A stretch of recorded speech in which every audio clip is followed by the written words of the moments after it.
Do teenagers, parents, teachers, and administrators truly understand the laws and the dangers of teenage driving?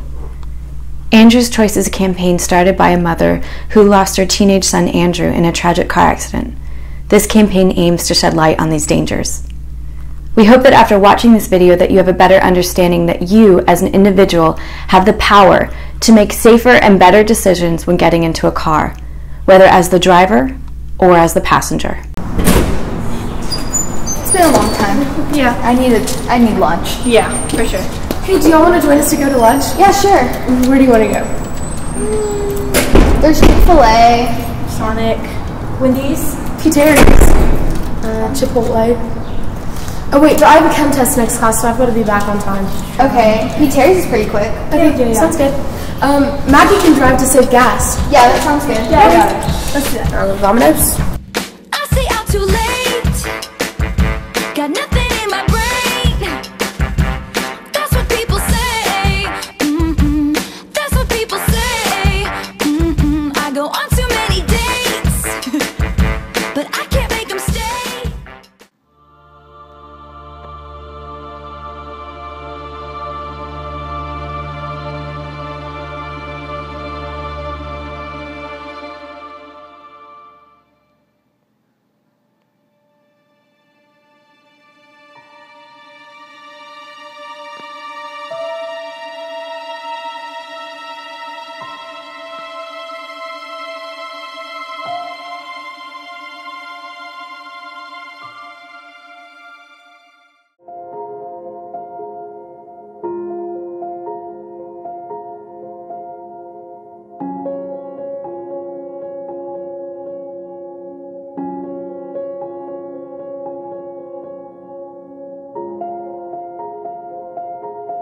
On May 2nd, 2014, my son, along with his best friend and a person he did not know well, went into the Barton Hills neighborhood to pick up a paper that my son had left at his grandparents' and then to go have lunch. On the way into the neighborhood, the driver started to speed. Reports say that she was going between 80 and 100, lost control, and hit a tree. The car split in half. My son died on the way to the hospital. The driver was ejected and died at the scene, and his best friend did survive with injuries. We created Andrew's Choice after finding out all the things that went wrong that day. We hope to avoid this tragic incident from happening to anybody's family. We would like to educate parents, teens, administrators, and teachers about the dangers of driving. My name is Detective Oborski. I'm with the Austin Police Department. I've been with the Austin Police Department for 15 years now. To be eligible for a provisional driver's license, you need to have had a driver's learner's permit for at least 6 months. One of the restrictions of having a provisional driver's license is you're not able to have more than one person under the age of 21 in your vehicle that's not a family member. You're also not eligible to drive the vehicle between the hours of midnight and 5 a.m. unless you're driving to and from work, to and from a school function, or it's an emergency. Once you reach the age of 16 and you've had your provisional driver's license for 6 months, the provisional part goes away and you are actually able to do some of those things that you're not able to do, but we highly recommend that you practice safe driving. You're still an inexperienced driver and we still want you to be safe. My name is Frank Dixon. I'm an Assistant Chief with the Austin Police Department. When talking about provisional driver's license, it's very important to me as a father and as a native Austinite. We want everyone on our roads to be safe when they're out operating motor vehicles, especially our most endangered cross-section of Austin, and that being our youth. We all know that when we're between the ages of 16 and 21, we all feel invincible. We can go out and do anything, but unfortunately that's not the case. Let's go get food. Yeah. Hey, do y'all want to join us for lunch? Yeah, sure. Where do you want to go? There's P. Terry's around here. Chick-fil-A. There's a Sonic. Yeah. Chipotle. I have a chem test next period, so I've got to be back on time. Okay. So we need something quick. P. Terry's is pretty quick. Yeah. Okay, sounds good, and it's not that far. Yeah. Okay. Maggie can drive to save gas. Okay. Okay. We'll be there in a second.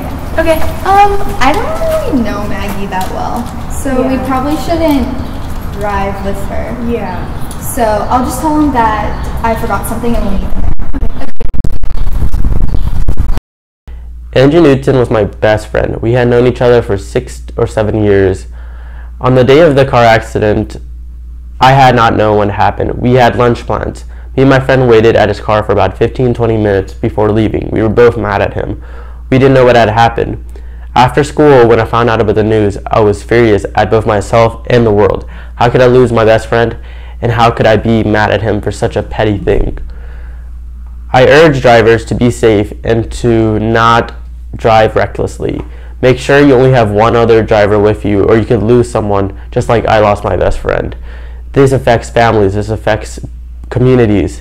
It's not easy. I still have trouble about losing Andrew today. I still see something that reminds me of him, and I get into an emotional place. It's really hard. I urge drivers, especially teens, be safe. Don't make bad decisions. The 2 lives that were lost in this tragic accident would still be here today if the right choices were made. The driver made the choice to operate a motor vehicle at a speed that no driver could have handled, and no driver should even experiment with. Andrew, though not the actual driver, made the choice to get into a motor vehicle with someone he didn't know.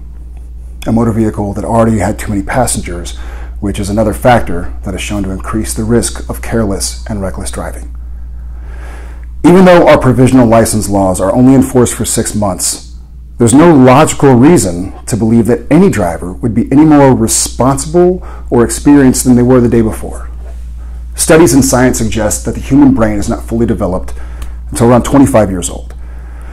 So, through no fault of their own, our youth is simply not yet equipped with the brain functions that are critical while operating a motor vehicle. And that means it is our job, as parents, as teachers, and administrators, to remind them of these facts and their related dangers. So please, let's be more aware and more vigilant to create a safer driving environment for all of us.